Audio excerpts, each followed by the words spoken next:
ہر وہ کامیابی بیکار ہے جس سے کامیابی حاصل کرنے والے کو روحانی خوشی محسوس نہ ہو۔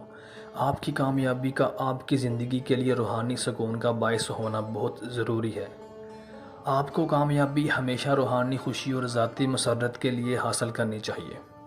اگر آپ بنیادی طور پر اپنے مقاصد کو تحریر کر لیں گے اور پھر اسے اپنی زندگی میں اپنا لیں گے تو آپ کو کامیاب ہونے سے کوئی نہیں روک سکتا۔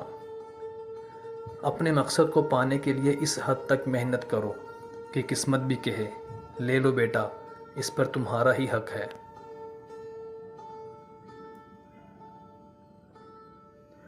یہ سچ ہے کہ وقت بدلتا ہے مگر محنت کر کے بدلنا پڑتا ہے، یہ خود نہیں بدلتا۔ ناظرین گرامی، اس ویڈیو کو تیار کرنے کے لیے بہت محنت درکار ہوتی ہے۔ برائے مہربانی ہمارے چینل کو سبسکرائب کریں تاکہ ہماری حوصلہ افزائی ہو۔